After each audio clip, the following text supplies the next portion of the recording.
www.darsequran.com الحمد لله وحده والصلاة والسلام على من لا نبي بعده أما بعد فأعوذ بالله من الشيطان الرجيم بسم الله الرحمن الرحيم والنجم إذا هوى ما ضل صاحبكم وما غوى وما ينطق عن الهوى إن هو إلا وحي يوحى علمه شديد القوى ذو مرة فاستوى وهو بالأفق الأعلى ثم دنا فتدلى فكان قاب قوسين أو أدنى فأوحى إلى عبده ما أوحى ما كذب الفؤاد ما رأى أفتمارونه على ما يرى وَلَقَدْ رَآهُ نَزْلَةً أُخْرَى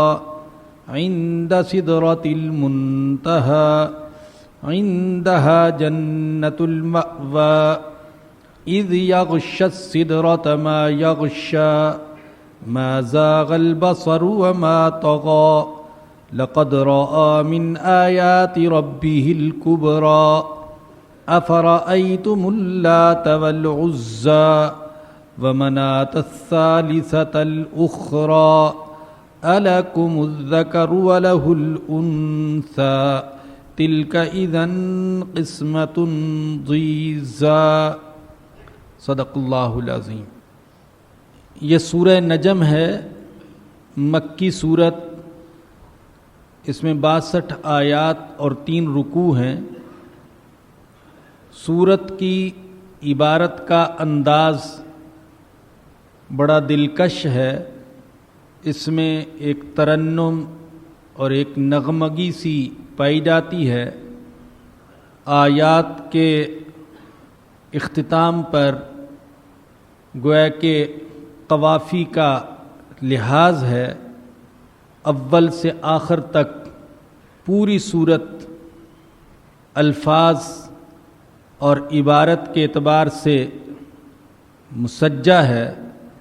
والنجم اذا ہوا ما ضل صاحبكم وما غوا وما ينطق عن الهوى ان هو الا وحي يوحى علمه شديد القوى ذو مرة فاستوى وهو بالأفق الأعلى ثم دنا فتدلى۔ یوں یہ ساری صورت چلی جاتی ہے، اور اس صورت کی ابتدا میں اللہ نے قسم کھا کر مقام مصطفیٰ بیان فرمایا ہے صلی اللہ علیہ وسلم۔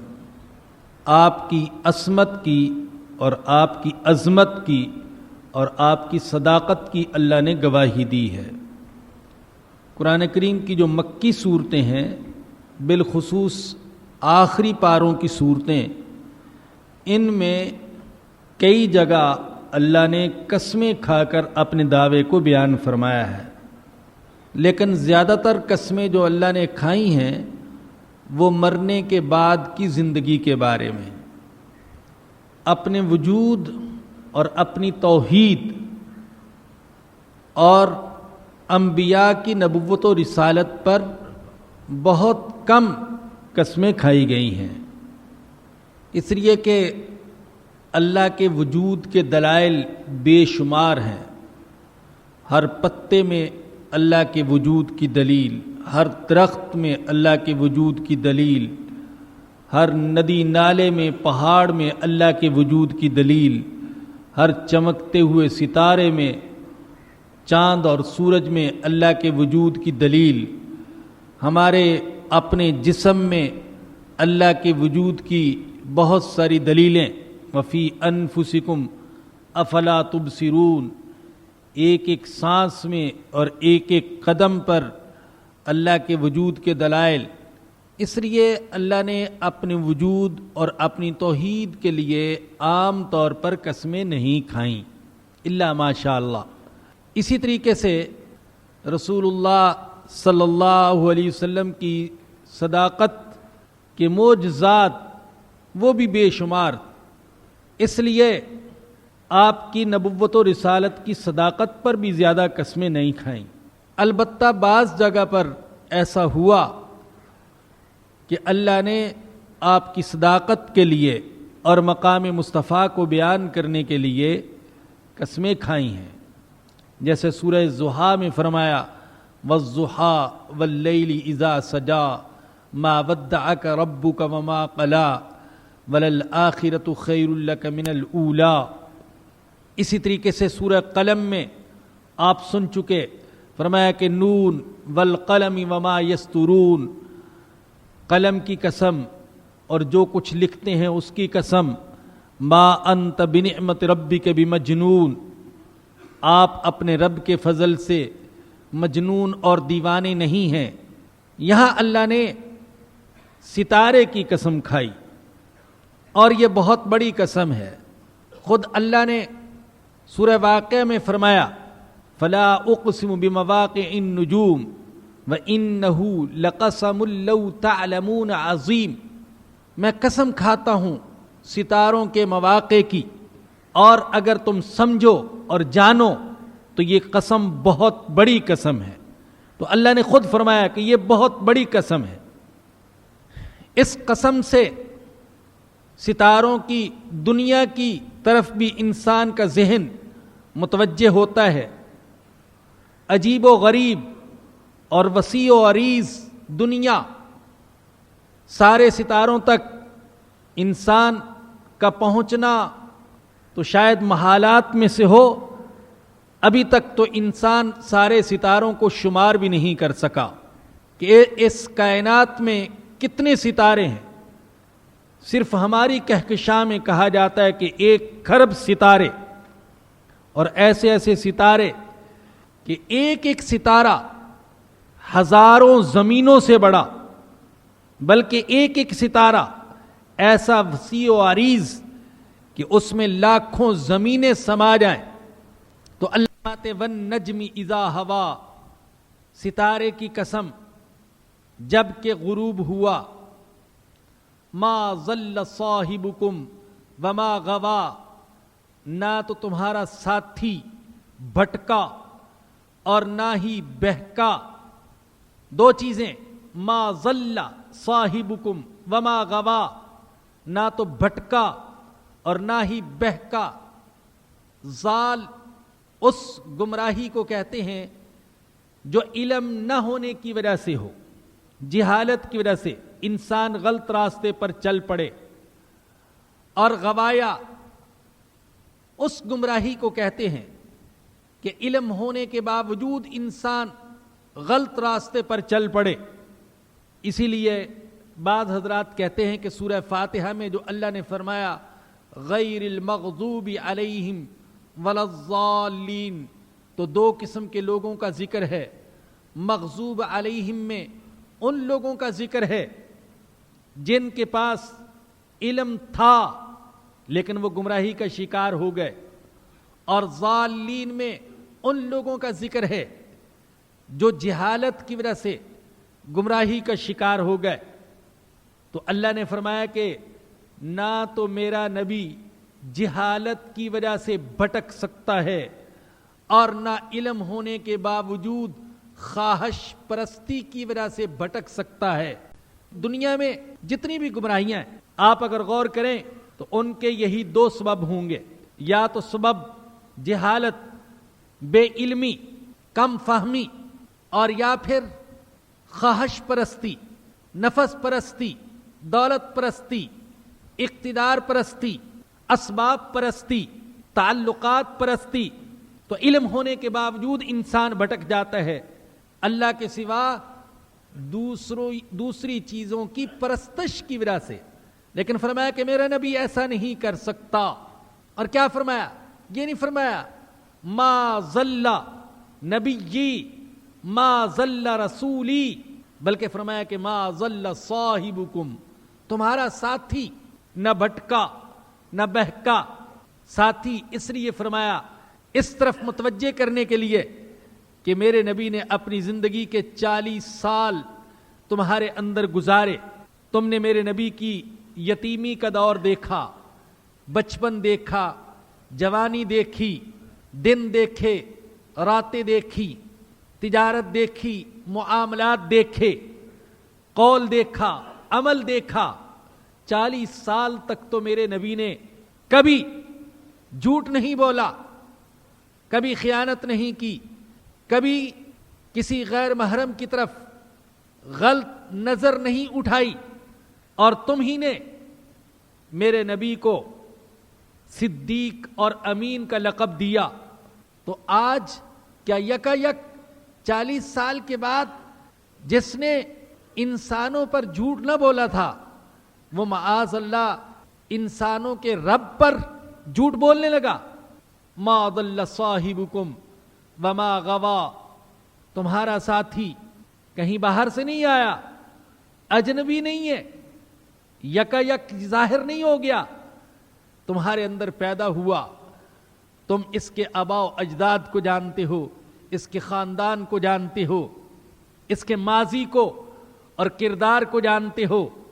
نہ یہ بٹکا، نہ یہ بہکا، وما ینطق عن الہوی، اور میرا نبی اپنی نفسانی خواہش سے کچھ نہیں بولتا۔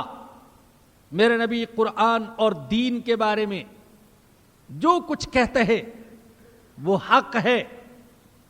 ان ہوا الا وحی یوحا، یہ تو ایک وحی ہے جو اس پر نازل کی جاتی ہے، اپنی خواہش سے کوئی بات نہیں کرتا میرا نبی۔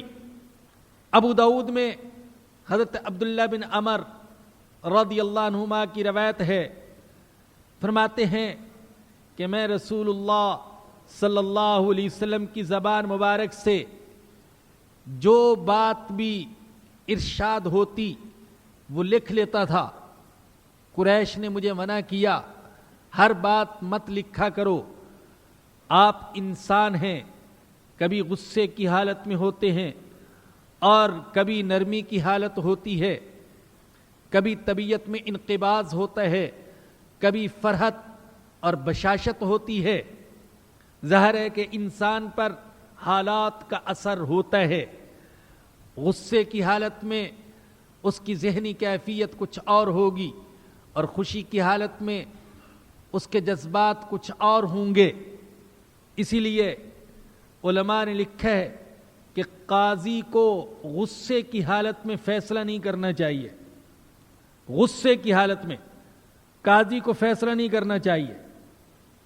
غصے میں تو پہلے سے تھا، اور غصہ سارا کا سارا نکال دیا مقدمے والوں پر، بلکہ یہاں تک کہا گیا کہ جب شدید پیشاب کا تقاضا ہو تب بھی فیصلہ نہ کیا جائے۔ مقولہ ہے عربی کا لا رأی لحاق، جس نے پیشاب روکا ہوا ہو اس کی رائے کا کوئی اعتبار نہیں ہے۔ اب اس کو سخت پیشاب لگا ہوا ہے، اور ایسی حالت میں کوئی سنجیدہ بات اگر اس سے پوچھی جائے تو امید نہیں ہے کہ وہ ٹھیک جواب دے گا، ہو سکتا ہے غلطی کر جائے، اس کو تو پیشاب کا تقاضا ہے۔ اور اسی لیے کہا گیا کہ ایسی حالت میں نماز بھی نہ پڑھی جائے، سخت پیشاب لگا ہے، اب پیشاب روکنے میں زور صرف کر رہا ہے، بلکہ ہوا خارج ہونے والی ہے اس کو روک رہا ہے، تو شریعت کا حکم یہ کہ نماز ادا نہ کرے، جائے وضو توڑ دے، پیشاب کرے، استنجا کرے، نیا وضو کرے، تب نماز پڑھے۔ سخت بھوک ہے، نماز نہ پڑھے، پہلے کھانا کھا لے اور اس کے بعد نماز ادا کرے۔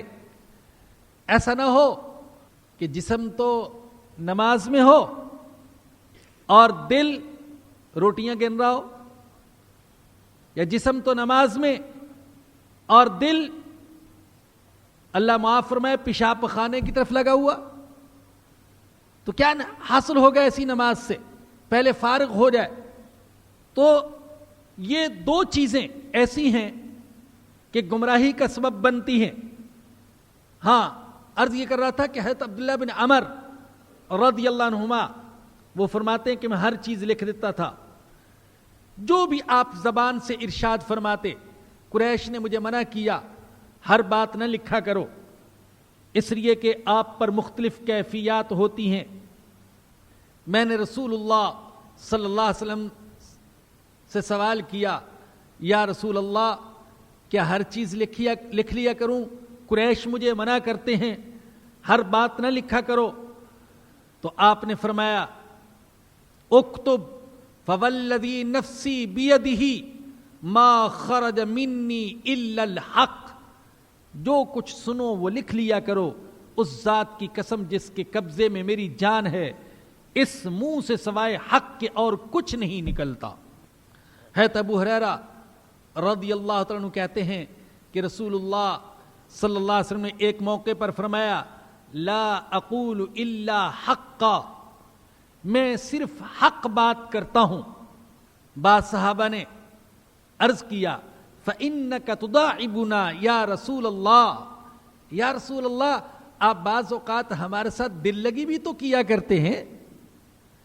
اس لیے کہ رسول اللہ صلی اللہ علیہ وسلم ہر وقت ابوسن قم طریرا نہیں رہتے تھے، ایسا نہیں کہ ہر وقت چیں بجبیں ہوں غصے کی حالت میں، بلکہ آپ صحابہ سے دل لگی بھی کرتے تھے، لطائف و ظرائف بھی بیان ہوتے، اشعار سنے اور سنائے جاتے، ایک دوسرے پر چوٹیں بھی کی جاتی، لیکن جو کچھ ہوتا وہ دائرہ شریعت میں رہتے ہوئے مذاق بھی کرتے تو اس میں بھی جھوٹ کا شائبہ بھی نہ ہوتا۔ آپ نے بارہا سنے ہوں گے حضور اکرم صلی اللہ علیہ وسلم کے مذاق کیسے مبنی بر حق اور مبنی بر سچ مذاق۔ ایک صاحب آئے، عرض کیا یا رسول اللہ میرے پاس سواری نہیں ہے، مجھے اونٹ عنایت فرما دیجئے۔ آپ نے فرمایا کہ ضرور، میں تجھے اونٹنی کے بچے پر سوار کروں گا۔ اب اس نے کہا یا رسول اللہ اونٹنی کے بچے پر میں سوار ہوں گا یا وہ میرے اوپر سوار ہوگا؟ اونٹنی کے بچے کو میں کیا کروں گا؟ تو اللہ کے نبی نے فرمایا ارے اللہ کے بندے، ہر اونٹ اونٹنی کا بچہ ہی تو ہوتا ہے، چاہے وہ 1 سال کا ہو یا 10 سال کا ہو۔ تو مذاق میں بھی سچائی اور لطافت۔ ایک بڑھیا حاضر خدمت ہوئی، یا رسول اللہ دعا کیجئے اللہ مجھے بھی جنت میں جگہ عطا فرما دے۔ آپ نے فرمایا کیا تم جانتی نہیں ہو کہ بوڑھی عورتیں جنت میں نہیں جائیں گی؟ وہ تو رونے دینے لگی، یا رسول اللہ میں تو پھر تباہ ہو گئی، کاش جوانی ہی میں موت آ چکی ہوتی۔ آپ نے فرمایا کہ اماں تم جنت میں ضرور جاؤ گی، لیکن بڑھاپے کی حالت میں نہیں، اللہ تمہیں جوانی عطا فرمائے گا اور پھر تم جنت میں جاؤ گی۔ تو یوں آپ کے مذاق حق اور سچ پر مبنی ہوتے تھے۔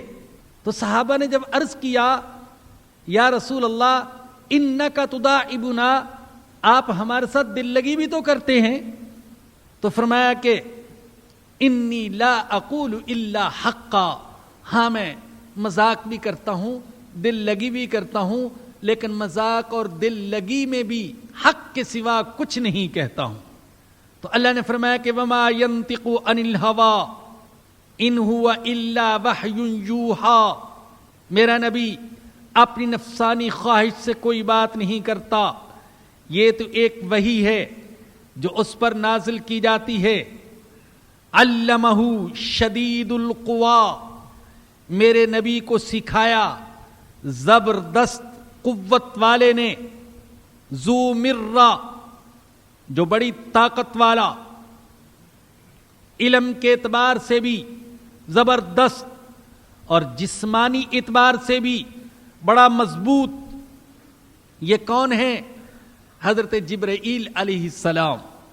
حضور اکرم صلی اللہ علیہ وسلم کا معلم حقیقی تو اللہ تھا، آپ کو سکھانے والا اللہ۔ آپ کی تعلیم اور تربیت کسی انسان کی مرہون منت نہیں ہے۔ اللہ نے تعلیم و تربیت کے سلسلے میں آپ کو نہ والدین کا محتاج بنایا اور نہ کسی استاد کا محتاج بنایا، براہ راست آپ کی تعلیم و تربیت کا ذمہ اپنے اوپر لے لیا، لیکن واسطہ بنے جبرائیل امین۔ اللہ جبرائیل امین کو وحی عطا کرتا تھا اور وہ حضور اکرم صلی اللہ علیہ وسلم تک اس وحی کو پہنچاتے تھے، اور عام طور پر جبرائیل امین انسانی شکل میں آتے تھے، بلکہ احادیث میں ایک صحابی کا بھی نام آیا، حضرت دہیہ کلبی رضی اللہ تعالی عنہ۔ عام طور پر جبرائیل امین ان کی شکل میں آیا کرتے تھے، لیکن 2 بار ایسا ہوا کہ حضور نے جبرائیل امین کو ان کی اصلی شکل و صورت میں دیکھا۔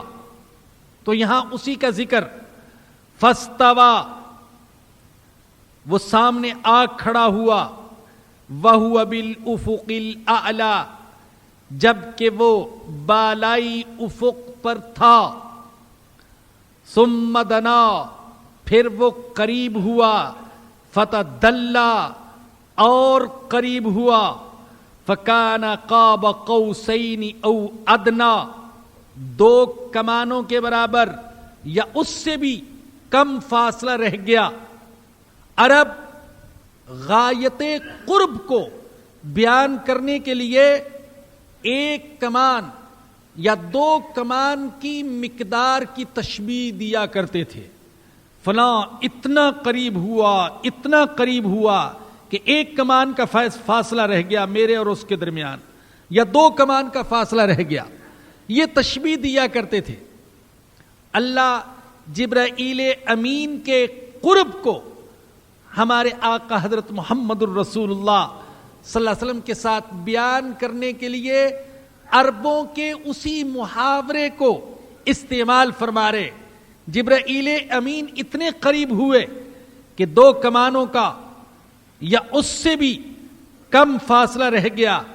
فَأَوْحَى إِلَىٰ عَبْدِهِ مَا أَوْحَى، اور پھر جبرائیل امین نے اللہ کے بندے کی طرف جو وحی پہنچانی تھی وہ پہنچا دی۔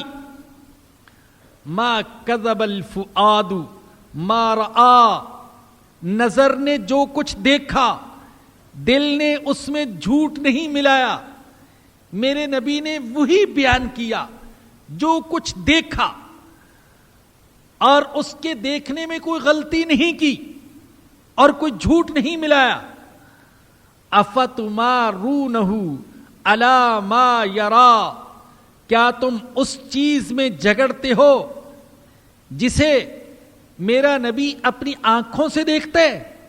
اس چیز میں جھگڑتے ہو جس چیز کو میرے نبی نے اپنی آنکھوں سے دیکھا؟ بہت سی چیزیں ایسی ہیں عام انسانوں کے لیے مغیبات ہیں، غیب کی چیزیں ہیں، لیکن اللہ کے نبی کے لیے مشاہدات ہیں۔ اللہ اپنے نبی کو مشاہدہ کروا دیتے ہیں۔ ہم غیب پر ایمان رکھتے ہیں، اور وہ جو واقعی ایمان رکھتے ہیں انہیں یقین کا درجہ حاصل ہو جاتا ہے، اور اللہ اپنے نبی کو عین الیقین اور حق الیقین کا درجہ عطا فرما دیتے ہیں۔ کسی دوسرے انسان کو دنیا میں عین الیقین اور حق الیقین کا درجہ حاصل ہونا مشکل، لیکن اللہ اپنے انبیاء کو دنیا ہی میں عین الیقین اور حق الیقین کا درجہ عطا فرما دیتے ہیں۔ حضرت ابراہیم علیہ السلام نے اللہ سے درخواست کی، وَإِذْ قَالَ إِبْرَاهِيمُ رَبِّ أَرِنِي كَيْفَ تُحْيِي الْمَوْتَى، اے میرے رب مجھے دکھائیے آپ مردوں کو کیسے زندہ کرتے ہیں۔ قال اولم تؤمن، فرمایا اے ابراہیم کیا تم ایمان نہیں رکھتے، کیا تمہیں یقین نہیں؟ قال بلا، کیوں نہیں میرے اللہ، میں یقین رکھتا ہوں، ولکن لیطمئن قلبی، لیکن میں عین الیقین اور حق الیقین کے مقام تک پہنچنا چاہتا ہوں، اپنی آنکھوں سے دیکھنا چاہتا ہوں۔ کیسے مردوں کو زندہ کیا جاتا ہے. قال فخذ اربعة من الطير فصرهن إليك ثم اجعل على كل جبل منهن جزءا ثم ادعهن يأتينك سعيا واعلم ان اللہ عزیز حکیم. 4 پرندوں کو پکڑیں, ذبح کریں, ان کے گوشت کو ملا دیں, ہر پہاڑ پر کچھ حصہ رکھ دیں, پھر ان کو بلائیں اللہ کے حکم سے, تو وہ دوڑتے ہوئے تمہارے پاس آ جائیں گے. اور جان لو کہ جس اللہ نے یوں ان 4 پرندوں کو زندہ کر دیا, وہ اللہ اسی طریقے سے ساری مخلوق کو زندہ کر دے گا.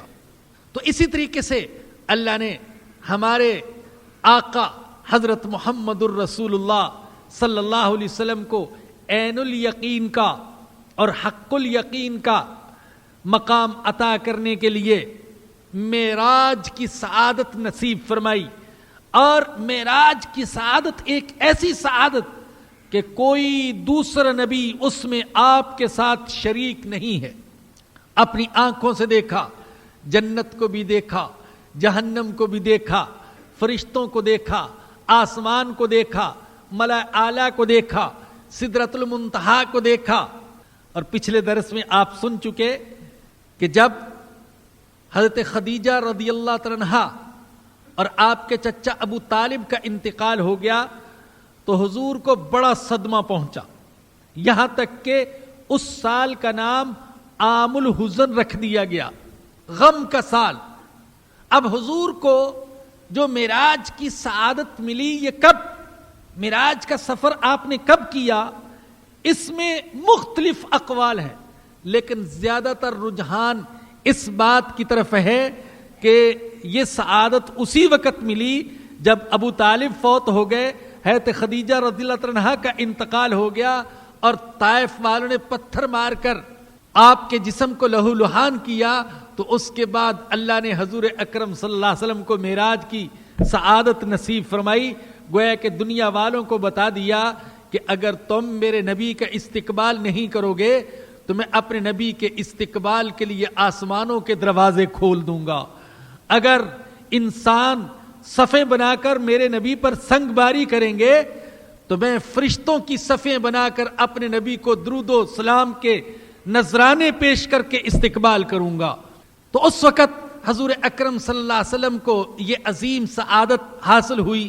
اللہ اس کا ذکر فرما رہے, افتمارونہ علی ما یرا, کیا تم اس چیز میں جھگڑتے ہو جسے میرا نبی اپنی آنکھوں سے دیکھتے ہیں. وَلَقَدْ رَآهُ نَزْلَةً أُخْرَى, اور میرے نبی نے صرف ایک ہی دفعہ جبرائیل امین کو نہیں دیکھا, بلکہ ایک اور مرتبہ بھی جبرائیل امین کو اترتے ہوئے دیکھا. کہاں؟ عند سدرۃ المنتہا, سدرۃ المنتہا کے پاس. عربی زبان میں سدرہ بیری کے درخت کو کہتے ہیں, اور منتہا انتہا کی جگہ. یہ سدرۃ المنتہا کہاں ہے اور کیا ہے؟ 7ویں آسمان میں ایک درخت جو احادیث سے معلوم ہوا. عالم بالا سے جو احکام آتے ہیں وہ بھی یہیں پر اترتے ہیں, وہاں سے فرشتے زمین پر لے کر آتے ہیں. زمین سے جو نیک اعمال اٹھائے جاتے ہیں وہ بھی سدرۃ المنتہا تک پہنچتے ہیں, اور وہاں سے عالم بالا کی طرف لے جائے جاتے ہیں. لیکن خود سدرۃ المنتہا کیا ہے؟ یہ متشابہات میں سے ہے, جن کے معنی تو ہم جانتے ہیں لیکن اس کی حقیقت ہم نہیں جانتے, اور اس کی حقیقت نہ جاننے کی وجہ سے ہمارے ایمان میں کوئی فرق نہیں آتا, اور ہمیں مکلف نہیں کیا گیا کہ سدرۃ المنتہا کی حقیقت ضرور معلوم کرو. بعض اوقات بندے کا امتحان یوں ہوتے ہے کہ تمہیں فلاں چیز کا علم نہیں, اسے سیکھو. اور بعض اوقات امتحان یوں ہوتے ہے کہ میں اللہ کہتا ہوں یہ بات تمہاری سمجھ میں نہیں آ سکتی, اسے مت سیکھو اور اس میں اپنی عقل کو مت دوڑاؤ. تو بندے کا کام ہے وہاں رک جائے. اب سدرۃ المنتہا کیا ہے, اس کی حقیقت کیا, ہماری سمجھ میں نہیں آ سکتی, متشابہات میں سے ہے. بس ہم اتنا کہیں گے جو اللہ نے فرمایا والراسخون فی العلم یقولون آمنا بہ کل من عند ربنا وما یذکر الا اولو الالباب، ہم اس پر ایمان رکھتے ہیں، سب اللہ کی طرف سے سچ ہے، حق ہے، لیکن ان کی حقیقت کو ہم نہیں جانتے ہیں۔ یہ متشابہات کے بارے میں ایک سچے مسلمان کا عقیدہ یوں ہونا چاہیے، عند سدرۃ المنتہی عندہا جنت المأوا، جس کے پاس ہی جنت المأوا ہے، اذ یغشی السدرۃ ما یغشا، اس وقت سدرہ پر چھا رہا تھا جو کچھ کے چھا رہا تھا۔ اب یہ ابہام ہے، سدرہ پر چھا رہا تھا جو کچھ کے چھا رہا تھا، وضاحت نہیں کی کیا چھا رہا تھا۔ بعض اوقات ابہام جو ہوتا ہے یہ عظمت کے لیے ہوتا ہے، یہ تفخیم کے لیے ہوتا ہے، تمہاری سمجھ میں نہیں آ سکتا کہ سدرہ پر کیا چیز چھا رہی تھی، چھا رہا تھا جو کچھ کے چھا رہا تھا، انوار اور تجلیات کی بارش ہو رہی تھی سدرہ پر۔ ما زاغ البصر وما طغى، نہ تو نگاہ ہٹی نہ حد سے آگے بڑھی۔ یہ رسول اللہ صلی اللہ علیہ وسلم کا ادب، انبیاء اللہ کا ادب کرنے والے تھے، بے شمار مثالیں ہیں، موقع نہیں کہ میں عرض کروں کیسا ادب کرنے والے تھے اللہ کا۔ ایک ایک نبی اللہ کا ادب کرنے والا، اللہ سے ڈرنے والا اور اللہ سے محبت کرنے والا، اور کہا گیا ہے الدین کلہ ادب، دین سارے کا سارا ادب کا نام ہے۔ اللہ کا ادب، انبیاء کا ادب، اولیاء کا ادب، صحابہ کا ادب، علماء کا ادب، اساتذہ کا ادب، بڑوں کا ادب، والدین کا ادب، قرآن کا ادب، مسجد کا ادب۔ آج یہ آداب ہمارے اندر سے نکلتے جا رہے ہیں، نئی نسل خاص طور پر بے ادب بدتمیز ہوتی جا رہی ہے۔ اللہ ادب سکھائے، اور یاد رکھیں کہ جو شخص آداب کا خیال رکھتا ہے اللہ اسے سنتوں کو زندہ کرنے کی توفیق عطا فرماتے ہیں، اور جو سنتوں کو زندہ کرتے ہیں اللہ اس کو فرائض کے ادا کرنے کی توفیق عطا کرتا ہے۔ لیکن جو شخص آداب سے محروم ہو جائے، سنتوں سے محروم ہوتا ہے، اور پھر آہستہ آہستہ فرائض سے بھی محروم ہو جاتا ہے۔ انبیاء کا ادب کرنے والے، اب اس میں ادب کیا؟ ما زاغ البصر وما طغى، نہ تو نگاہ ہٹی اور نہ نگاہ حد سے آگے بڑھی۔ اللہ کے نبی نے جو کچھ دیکھا وہ پورے تمکن سے دیکھا، نہ تو ایسا ہوا کہ نگاہ ترچھی اور ٹیڑھی ہو کر دائیں بائیں پھر گئی ہو، ایسا نہیں۔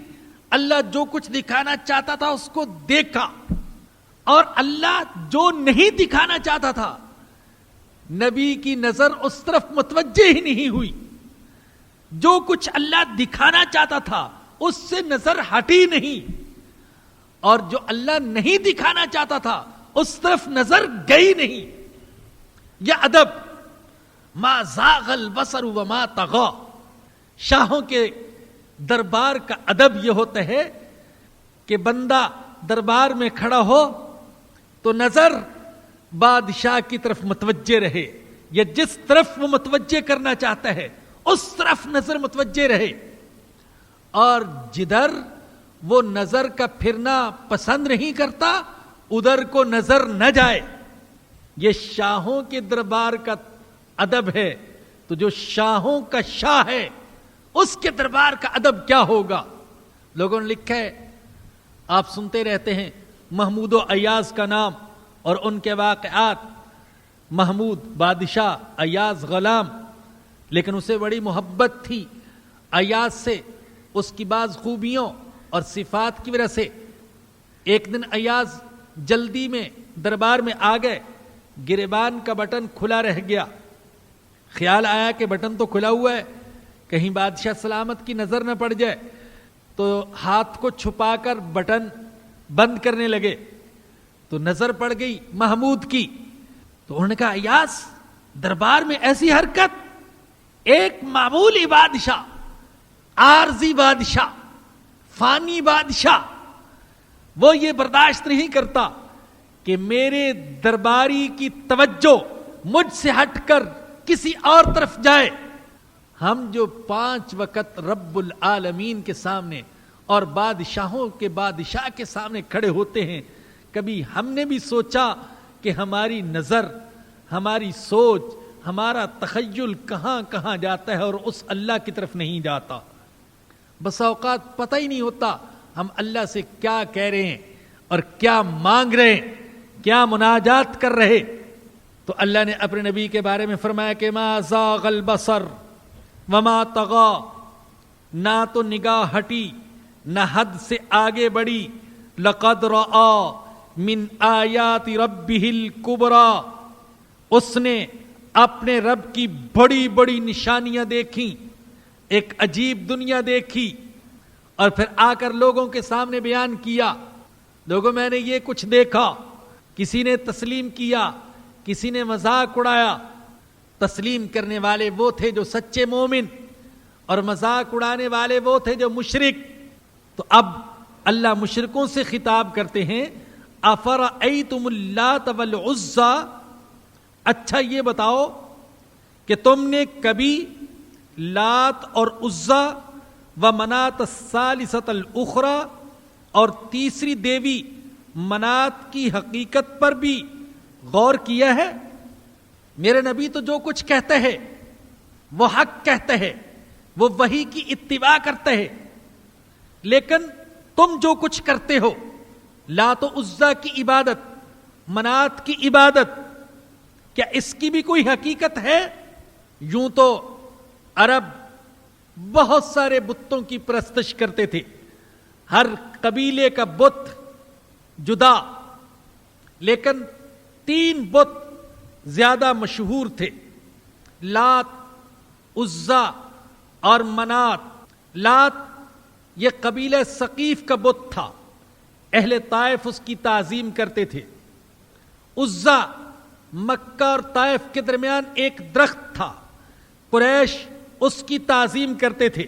آپ کو یاد ہوگا غزوہ احد کے موقع پر جب مسلمان اپنی ہی غلطی کی وجہ سے جیتی ہوئی جنگ کو ہار گئے تو ابو سفیان نے نعرہ لگایا تھا، لنا عزی ولا عزی لکم، ہمارا تو عزی ہے اور تمہارے پاس کوئی عزی نہیں۔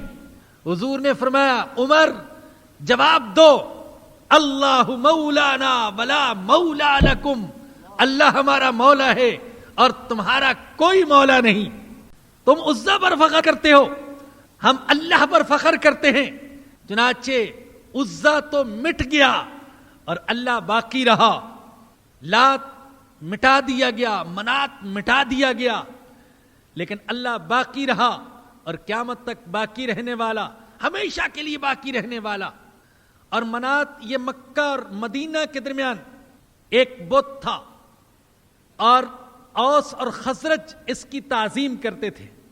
جو ساتھی عربی زبان سے کچھ شد بدھ رکھتے ہیں وہ جانتے ہیں کہ یہ تینوں نام نسوانی نام ہیں، لات، عزی، منات، یہ نسوانی نام ہیں۔ اصل میں عرب جو تھے وہ فرشتوں کو اللہ کی بیٹیاں کہتے تھے، چہیتی بیٹیاں، لاڈلی بیٹیاں، اور گویا کہ ان بیٹیوں کے نام پر انہیں بعض بت بنا رکھے تھے۔ یہ لات، عزی اور منات یہ ان کے تصور کے مطابق اللہ کی بیٹیاں، فرشتے، لیکن فرشتوں کو تو نہیں دیکھ سکتے تھے، ان کے نام پر یہ مورتیاں اور یہ دیویاں بنا رکھی تھیں۔ تو اللہ فرماتے ہیں، افرأیتم اللات والعزی، اچھا یہ بتاؤ کہ تم نے کبھی لات اور عزی اور تیسری دیوی جو منات ہے اس کی حقیقت میں غور کیا؟ الکم الذکر ولہ الانثی، کیا تمہارے لیے تو لڑکے اور اللہ کے لیے لڑکیاں؟ تلک اذن قسمۃ ضیزی، یہ تقسیم تو بڑی بے ڈھنگی ہے، بڑی دھاندلی کی تقسیم ہے۔ معاذ اللہ، یہ مطلب نہیں کہ اللہ چاہتا ہے کہ میری طرف لڑکوں کی نسبت کرو. اللہ کو نہ لڑکوں کی ضرورت نہ لڑکیوں کی ضرورت. قل هو اللہ احد اللہ الصمد لم یلد ولم یولد ولم یکن له کفوا احد. نہ اس کا لڑکا نہ اس کی لڑکی نہ اس کے والدین نہ اس کی اولاد. لیکن اللہ ان کی سوچ کے مطابق بات کر رہے. ارے تمہاری سوچ یہ ہے کہ اگر تم میں سے کسی کو بتایا جائے تمہارے گھر میں بیٹی پیدا ہو گئی تو تمہارا چہرہ سیاہ ہو جاتا ہے اور سینہ غم کی وجہ سے پھٹنے لگتا ہے. وَإِذَا بُشِّرَ أَحَدُهُمْ بِالْأُنْثَى ظَلَّ وَجْهُهُ مُسْوَدًّا وَهُوَ كَظِيمٌ يَتَوَارَى مِنَ الْقَوْمِ مِنْ سُوءِ مَا بُشِّرَ بِهِ. لوگوں سے چھپتا پھرتا ہے. لوگ کیا کہیں گے؟ اس کے گھر میں بیٹی پیدا ہو گئی. اللہ ان کی سوچ کے مطابق بات کر رہے. اللہ انسانوں سے انسانوں کی عقل کے مطابق بات کرتے ہیں. اس لیے کہ اللہ اگر اپنے مقام کے مطابق بات کریں تو بہت سی باتیں ایسی ہیں کہ ہماری سمجھ میں بھی نہ آ سکے. اللہ ایسی بات کرتے ہیں کہ انسان کی عقل میں آ جائے. ارے اپنے لیے تو لڑکے پسند کرتے ہو, لڑکی کی ولادت کی خبر مل جائے تو چھپتے پھرتے ہو, کوئی دیکھ نہ لے, اور اللہ کی طرف بیٹیوں کی نسبت کرتے ہو. یہ تو بڑی دھاندلی کی تقسیم ہے. ان ہی الا اسماء سمیتموہا. صحیح بات تو یہ ہے کہ یہ صرف نام ہے, نام جن کے پیچھے حقیقت کچھ نہیں. نام ہے نام. سمیتموہا انتم, جو تم نے رکھے ہوئے ہیں, وآباؤکم, اور تمہارے آبا نے, ما انزل اللہ بہا من سلطان, ان کے بارے میں اللہ نے کوئی حجت اور کوئی دلیل نہیں اتاری. ایسے نام رکھے ہوئے ان ناموں کی پرستش کر رہے, حقیقت پیچھے کچھ نہیں. ارے عزا بڑی چیز ہے, ارے لات بڑی چیز ہے, منات بڑی چیز ہے. نام, ڈکوسلا, فریب, نفس پرستی, آبا پرستی, جہالت, حقیقت پیچھے کچھ نہیں. اللہ معاف فرمائے. بعض اوقات آج کل ایسا ہوتا ہے کہ لوگ کسی شخصیت کو, کسی لیڈر کو, کسی وڈیرے کو اور کسی روایتی قسم کے پیر کو بڑا بڑھا چڑھا کر بیان کرتے ہیں. ارے کیا سمجھو, حضرت کی شان ہی کچھ اور ہے, اور ایسے ہیں اور ویسے ہیں. تو مجھے اکثر یہ آیت کریمہ یاد آ جاتی ہے. ان ہی الا اسماء سمیتموہا, صرف نام رکھے ہوئے ہیں, حقیقت پیچھے کچھ نہیں. کھوکھلے لوگ, نرا فراڈ, دھوکہ. جیسے پردے پر تصویر آ جائے, اب وہ تصویر اچھل رہی ہے, بھاگ رہی ہے, اٹھ رہی ہے, بیٹھ رہی ہے, لڑ رہی ہے, مر رہی ہے, مار رہی ہے, سب کچھ کر رہی ہے, لیکن سب کیا ہے؟ دھوکہ, فراڈ, حقیقت کچھ نہیں. ایک تصویر ہے پردے پر, وہ تصویر ختم ہوئی, وہی خالی کپڑے کا کپڑا رہ گیا. تو فرمایا کہ یہ نام ہے جو تم نے رکھے ہوئے اور تمہارے آبا نے رکھے ہوئے, ان کے اختیار میں کچھ نہیں. ان یتبعون الا الظن, یہ لوگ صرف وہم و گمان, وما تہوی الانفس, اور نفس کی خواہشات کے غلام بنے ہوئے. وَلَقَدْ جَاءَهُم مِّن رَّبِّهِمُ الْهُدَىٰ, حالانکہ ان کے پاس ان کے رب کی طرف سے ہدایت آ گئی. قرآن ہدایت ہے, اللہ کی طرف سے ہدایت آ گئی, لیکن انسان نفسانی خواہشات کے پیچھے پڑا ہوا اور ظن اور گمان کے پیچھے. اور یہ نفسانی خواہشات ہیں جس نے انسان کو ہمیشہ سیدھے راستے سے ہٹایا. فرمایا کہ ام للانسانی ما تمنا, کیا انسان کو وہ کچھ مل جائے گا جس کی یہ آرزو کرتے. فَلِلَّهِ الْآخِرَةُ وَالْأُولَى, اللہ ہی کے لیے ہے دنیا اور آخرت سب کا مالک وہی. تمہاری خواہش یہ کہ ہماری مرادیں عزا سے پوری ہو جائیں, لات سے پوری ہو جائیں, منات سے پوری ہو جائیں, اس قبر سے پوری ہو جائیں, اس درگاہ سے پوری ہو جائیں, اس درخت سے پوری ہو جائیں. کیا ایسا ہو جائے گا؟ نہیں. یہ تمہاری خواہشات ہیں جن کے پیچھے حقیقت کچھ نہیں. یاد رکھیے کہ ہمارا دین حقائق کا دین ہے, خوابوں کا دین نہیں ہے. خالی خولی تصورات اور اٹکل کا دین نہیں ہے, اور تمناؤں کا دین نہیں ہے. یہود و نصارا کو بھی ان نفسانی خواہشات اور تمناؤں نے تباہی سے دوچار کر دیا, اور آج بعض مسلمان بھی اسی راستے پر چل رہے. اور اللہ کہتے ہیں لیس بامانیکم ولا امانی اہل الکتاب, نہ تمہاری آرزویں کچھ کام آئیں گی اور نہ ہی اہل کتاب کی آرزویں کچھ کام آئیں گی.